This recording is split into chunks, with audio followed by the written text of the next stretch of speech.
대한민국 유권자가 되다.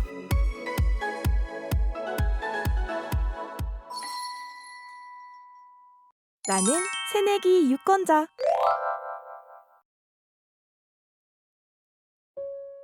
우리가 세상을 바꿀 수 있을까요? 우리는 꿈꾸는 세상에서 살 수 있을까요? 우리는 바꿀 수 있습니다. 우리가 꿈꿔왔던 세상을 만들 수 있습니다. 우리 모두가 정치에 관심을 가지고 참여한다면 충분히 가능합니다. 정치는 민주주의 사회에서 우리의 삶을 결정짓는 방법과 과정을 의미하기 때문입니다. 정치를 실현하는 방법으로서 대의민주주의의 출발이자 가장 핵심이 되는 선거를 통해 우리는 대표자를 선출합니다. 그리고 대표자를 선출할 수 있는 권리를 가진 사람을 바로 유권자라고 합니다. 선거일을 기준으로 만 18세 이상인 청소년은 우리 사회의 현재를 고민하고 미래를 결정하는 소중한 한 표를 행사할 수 있습니다. 그렇다면 올해 치러지는 선거의 투표 가능 연령은 어떻게 되는지 알아볼까요? 2022년 3월 9일 대통령 선거는 2004년 3월 10일에 태어난 사람까지 투표가 가능합니다. 2022년 6월 1일 전국 동시지방선거의 경우에는 2004년 6월 2일에 태어난 사람까지 투표가 가능합니다. 곧 18세가 되는 16, 17세 청소년들도 예비 유권자로서 진정한 유권자가 되기 위한 노력을 지금부터 차곡차곡 쌓아보세요. 선거 이렇게 한다. 투표하기 전 알아야 할 것. 이제 투표소로 가볼까요? 우선 언제, 어디서 하는지 확실히 알고 가야겠죠? 투표는 선거일 오전 6시부터 오후 6시까지 지정된 투표소에서만 할 수 있습니다. 대부분 투표소는 내가 살고 있는 동네의 학교나 주민센터 등 가까운 곳에 설치되어 있습니다. 내 투표소의 정확한 위치는 선거일 전까지 선거 공보와 함께 집으로 배달되는 투표 안내문을 참고하거나 중앙선거관리위원회 지방자치단체 홈페이지, 포털 사이트에서 제공하는 내 투표소 찾기에서 쉽게 찾아볼 수 있습니다. 투표소에 가기 전에 반드시 챙겨야 하는 것이 있는데요.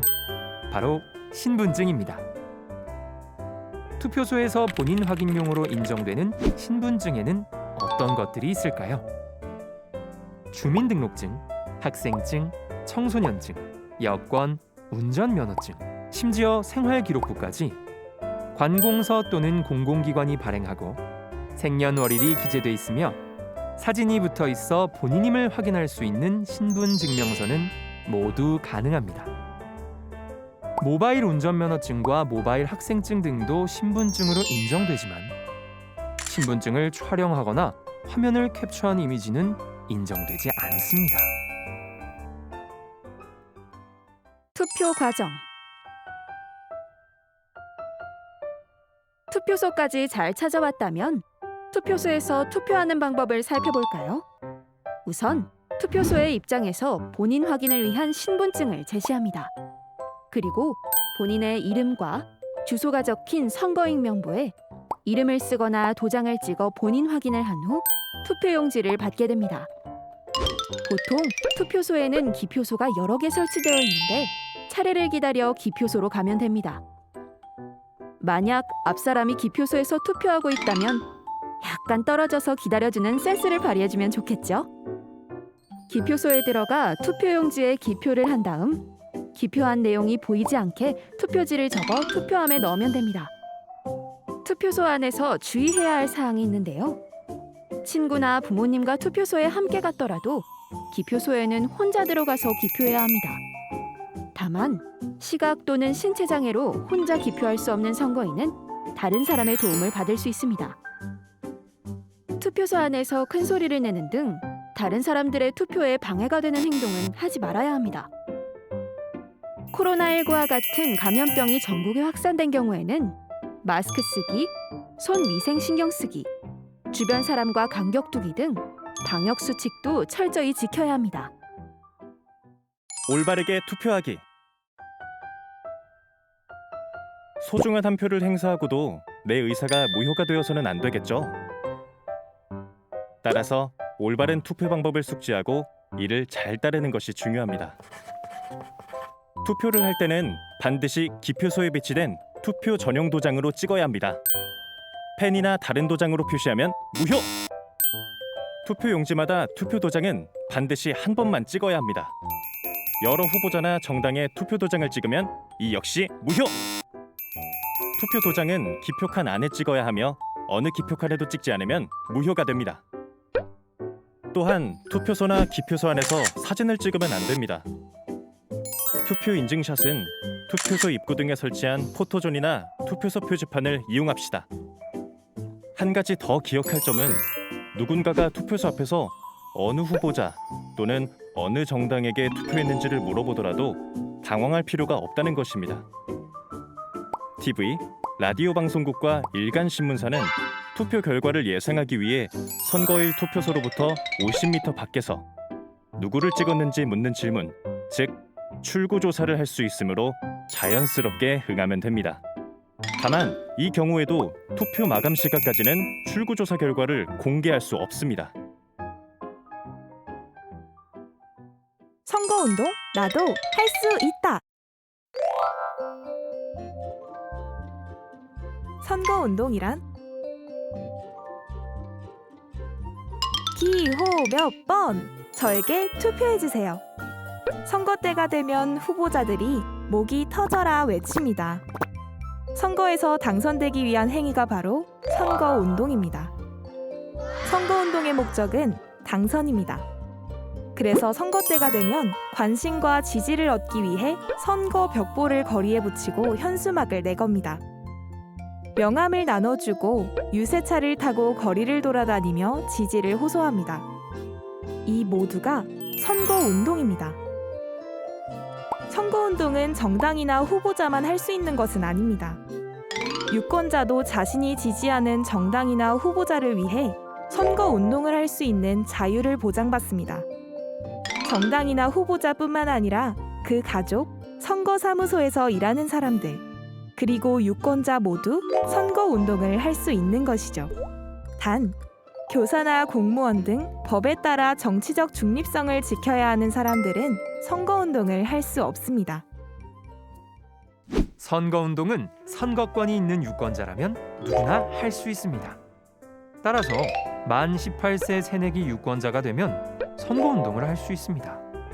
그런데 한 가지 주의할 점은 선거운동을 하는 시점을 기준으로 만 18세 이상인지를 판단하기 때문에 선거일에 선거권이 있다고 해도 선거운동을 할 수 있는지는 따져봐야 합니다. 이 점을 꼭 기억하세요. 그렇다면 후보자가 아닌 여러분이 할 수 있는 선거운동은 어떤 것이 있을까요? 정당이나 후보자의 선거 사무원으로 활동하거나 후보자의 부탁을 받아 공개된 장소에서 지지 연설을 할 수 있습니다. 다만 이와 같은 선거운동은 법정 선거운동 기간 중에만 할 수 있습니다. 법정 선거운동 기간에는 길거리에 선거 벽보가 붙고 유세 차량이 돌아다니기 시작하는데요. 이 기간이 법으로 정해져 있다는 점을 잊지 마세요. 한편 법정 선거운동 기간이 아닌 평상시에도 할 수 있는 선거운동이 있습니다. 휴대전화 문자 메시지나 카카오톡, 인스타그램, 트위터, 페이스북 등 SNS를 이용하거나 인터넷에 동영상을 올리는 방법의 선거운동은 선거일 당일을 포함해 언제든지 할 수 있습니다. 또한 말과 전화를 이용한 선거운동도 선거일을 제외하고 할 수 있습니다. 해서는 안 되는 선거운동. 만약 유권자가 법에서 금지하는 행위를 한다면 어떻게 될까요? 당연히 처벌을 받습니다. 할 수 없는 선거운동, 즉 불법 선거운동이 무엇인지 알지 못하면 나도 모르게 범법자가 될 수 있다는 점을 유념해야 하겠죠? 해서는 안 되는 선거운동에는 어떤 것들이 있는지 살펴봅시다. 가장 빈번하게 일어나는 불법 선거운동은 후보자, 또는 후보자의 가족과 같은 주변인을 헐뜯거나 거짓 사실을 퍼뜨리는 일입니다. 또한 특정 지역이나 성별을 비하하거나 모욕하게 되면 선거 질서를 어지럽히고 선거를 방해할 수 있기 때문에 꽤 무거운 처벌을 받을 수 있으니 특별히 조심해야 합니다. 또 어떤 것이 있을까요? 내가 지지하는 후보자가 당선됐으면 좋겠다는 생각에 교실이나 기숙사 등을 돌아다니면서 친구들에게 선거운동을 하고 싶을 수 있습니다. 그러나 교실, 기숙사, 친구 집 등 공개된 장소가 아닌 곳에 연속해서 방문해 선거운동을 하는 것은 허용되지 않습니다. 예를 들면 학교에서 2곳 이상의 교실을 돌아다니면서 선거운동을 하는 것은 금지됩니다. 선거 사무원이 아닌 일반 유권자는 특정 후보자 혹은 정당을 나타내는 옷이나 모자 등을 착용하는 것도 허용되지 않습니다. 또한 어깨띠, 표찰, 피켓 등 소품을 활용하거나 기념품, 인쇄물을 나눠주는 것도 안 됩니다. 교내 동아리 등 단체의 이름으로 특정 정당이나 후보에 대한 지지 선언을 하는 것도 안 됩니다. 참여하는 유권자가 되다. 선거에서 올바른 선택을 하기 위해 가장 중요한 것은 충분한 정보를 얻는 것입니다. 그렇다면 선거 정보는 어디에서 어떻게 얻을 수 있을까요? 정당 홈페이지 둘러보기. 정당들은 국민들에게 자신들이 어떠한 이념과 가치를 가지고 있는지, 어떠한 정책을 중점적으로 실천할 것인지를 홈페이지를 통해 공개하고 있습니다. 정당 홈페이지를 통해 정당의 소리를 들어보면 어떨까요? 정책, 공약 알림이 사이트 검색하기. 선거관리위원회에서는 정책과 공약을 쉽고 편하게 비교해 볼 수 있도록 정책, 공약 알림이 사이트를 운영하고 있습니다. 정책과 공약을 찾아보는 것, 선거정보 습득의 기초이며 올바른 선택을 위한 방법입니다. TV 토론 시청하기.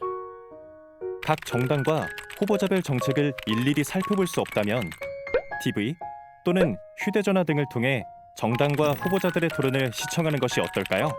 토론을 통해서 그들의 주장을 비교해 보세요. 만약 생방송을 보지 못했다면 중앙선거방송토론위원회 홈페이지에서 다시 보기를 하거나 유튜브 등을 통해 검색해 보는 것도 괜찮겠죠? 선거 벽보 살펴보기. 선거 기간이 되면 길거리에서 가장 쉽게 볼 수 있는 것이 후보자들의 선거 벽보입니다. 선거 벽보에는 후보자의 사진, 성명, 기호, 소속 정당은 물론 경력, 구호, 핵심 공약 등이 요약되어 있습니다. 정당 후보자 선거 공보 읽어보기. 선거 기간 동안 각 가정에는 정당과 후보자의 홍보물인 선거 공보가 우편으로 배달됩니다. 여기에는 선거 벽보에 담긴 내용을 포함해 보다 자세하고 구체적인 선거 정보가 담겨 있습니다. 후보자들이 세금은 잘 냈는지, 군대는 갔다 왔는지, 전과는 없는지 등 후보자 정보를 확인할 수 있습니다. 후보자들이 어떠한 능력과 자질을 가지고 있는지 살펴보는 것도 올바른 대표자를 선택하기 위한 필요 조건입니다.